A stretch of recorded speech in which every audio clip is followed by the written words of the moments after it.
It's 2:47 a.m. and you're staring at the ceiling. Again.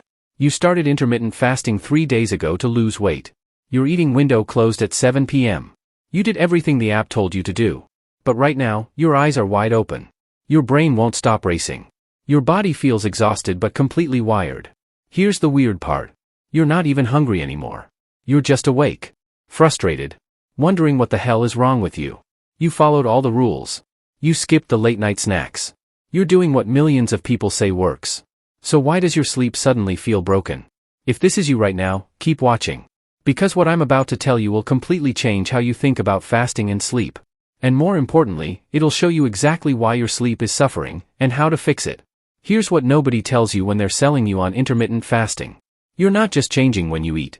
You're messing with the most powerful timing system in your entire body. Every time you eat, you're sending a signal. Not just to your stomach, but to your brain, your liver, your gut, every cell in your body about what time it is and what mode you should be in. Alert or restful. Survival or repair. Day or night. When you suddenly stop eating at night, you just ripped up the schedule your body has followed for years. And your body is pissed. Most people think fasting is about calories and fat burning. It's not. It's about timing. And when you get the timing wrong, your sleep gets destroyed. Here's the brutal truth.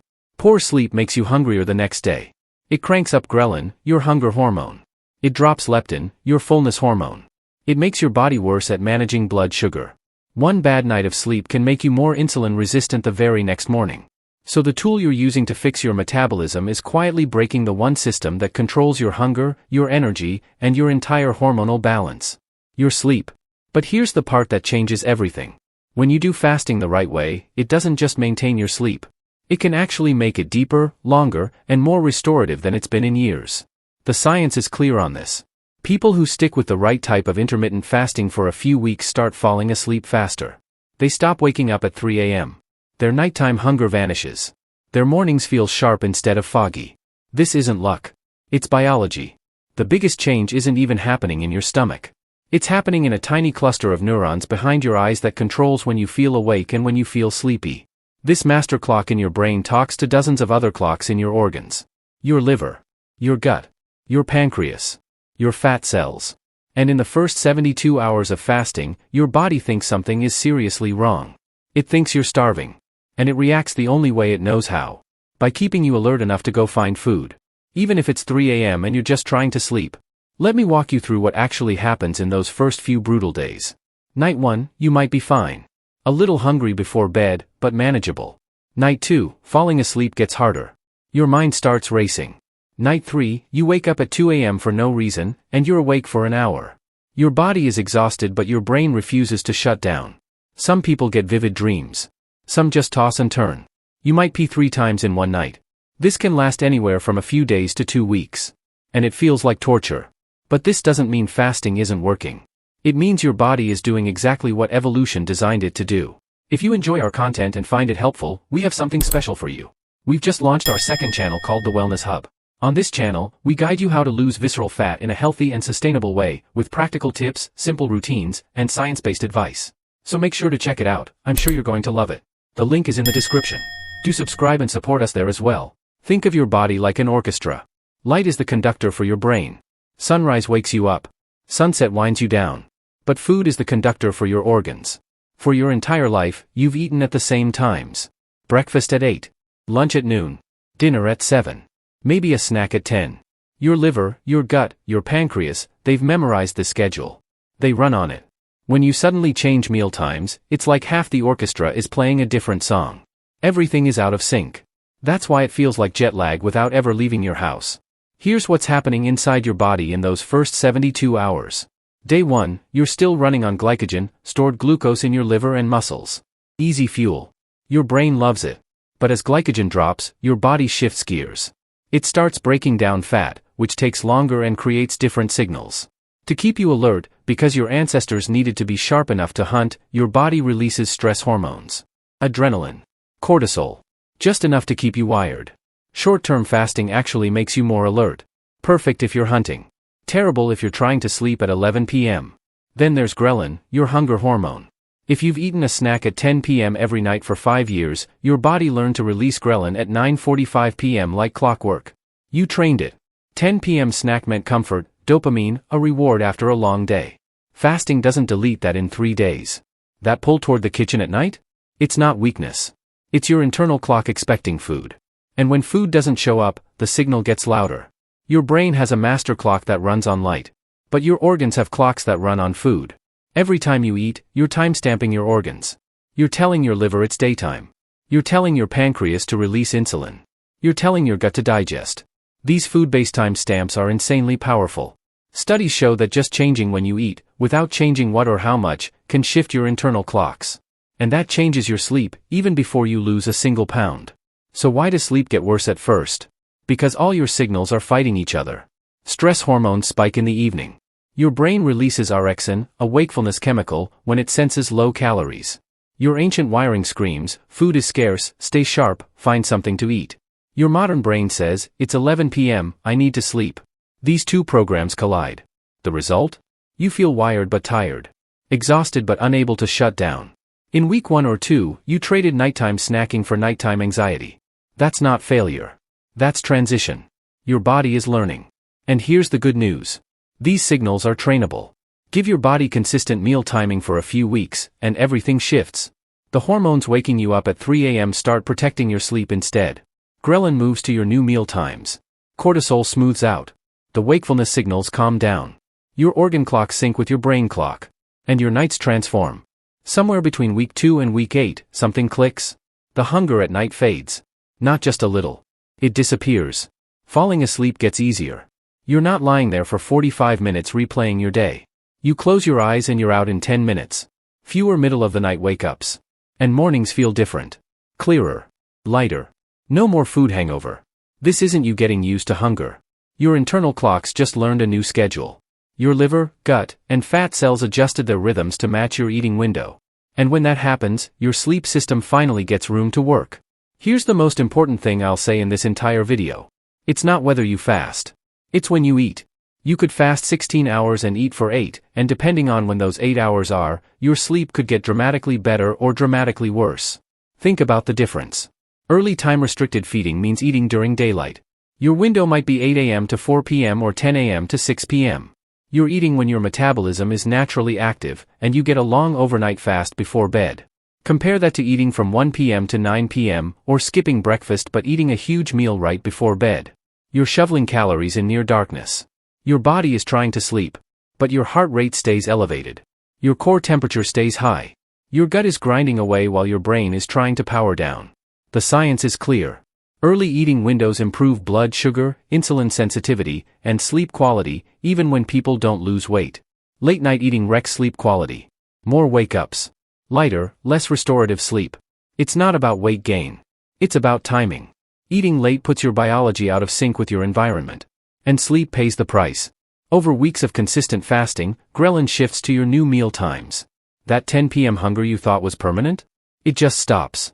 Your body adapted. Then there's melatonin, your sleepiness hormone. It rises in the evening when it gets dark, unless something blocks it. One big blocker?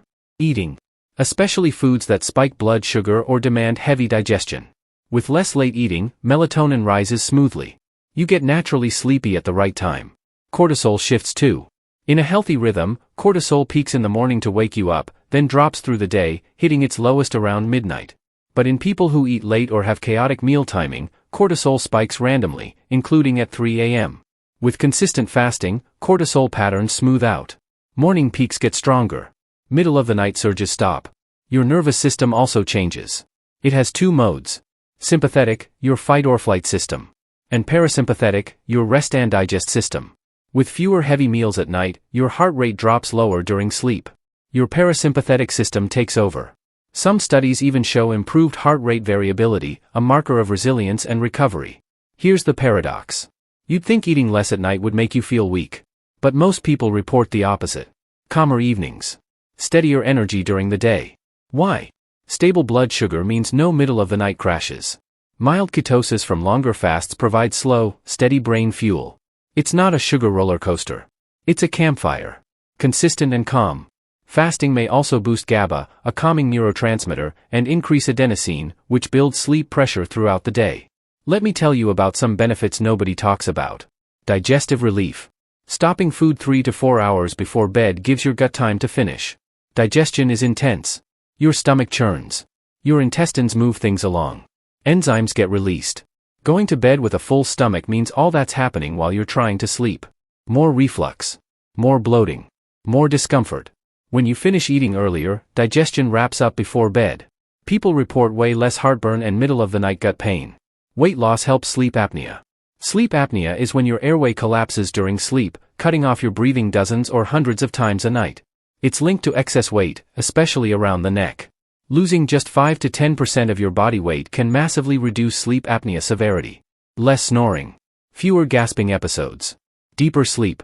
For some people, weight loss through fasting works as well as other treatments. Lower inflammation means less pain. When you lose weight and improve metabolic health, inflammatory markers drop. Less joint pain. Less muscle soreness. Less discomfort at night. And when you're comfortable, sleep comes easier. People also report mental benefits. Clearer mornings. Less brain fog. Steadier moods. When blood sugar isn't spiking and crashing all day, your nervous system doesn't ride that emotional roller coaster at night either. Now let's tackle the big fears. Fear 1. Will I lie awake hungry forever? This is the top comment under every fasting video. Here's the truth. Ghrelin is trainable. It spikes when you usually eat, then calms when you stop eating at that time consistently. Studies show hunger patterns shift within 1 to 2 weeks. The first week is brutal. Your body protests. But after that, most people feel less nighttime hunger than before fasting. The key? Make your last meal satisfying. Protein, fiber, healthy fats. Don't cut calories too hard on top of fasting, or sleep will suffer. Give your body timing cues while eating enough. Nighttime hunger fades naturally. Fear 2.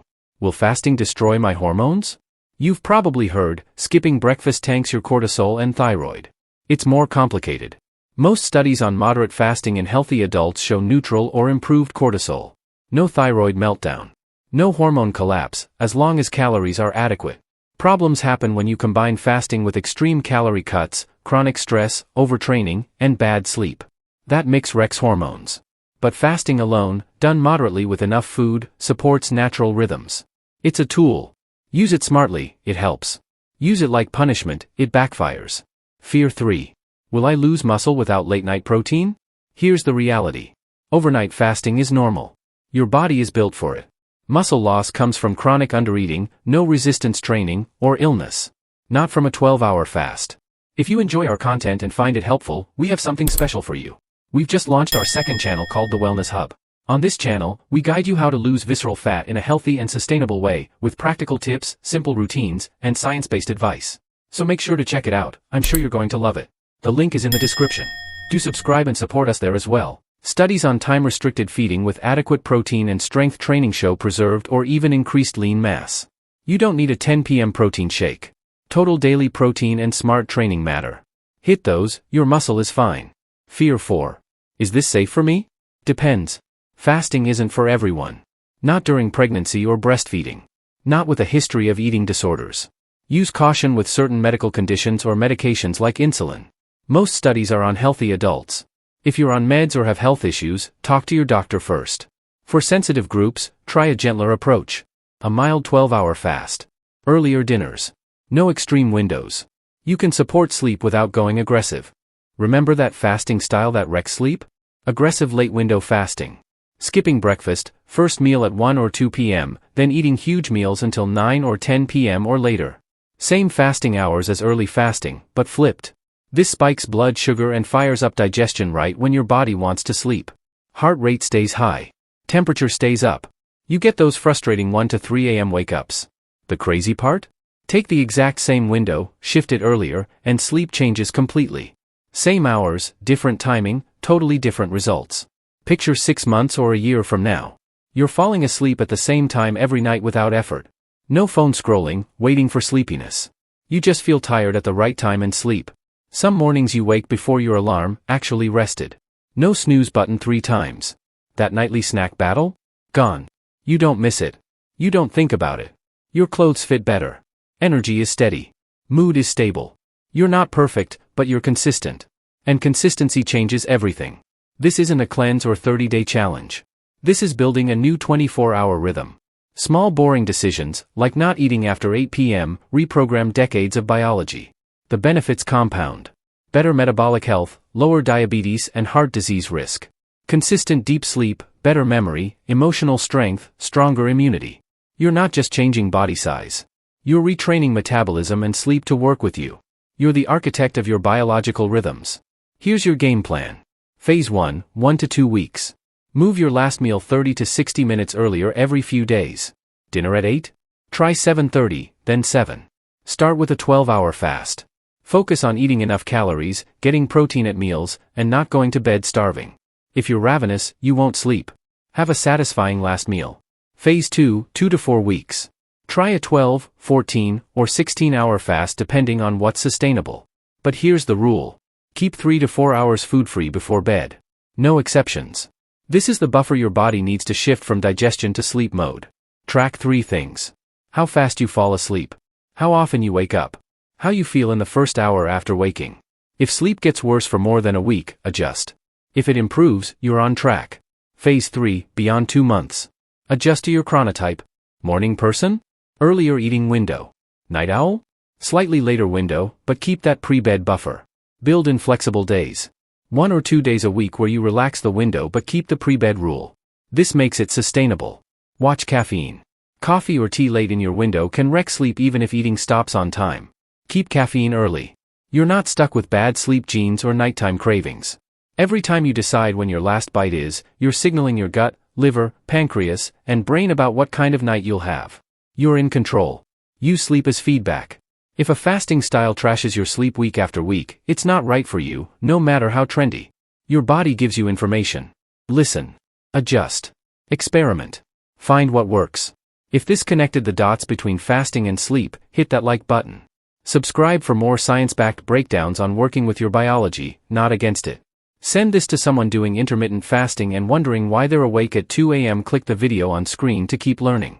See you there.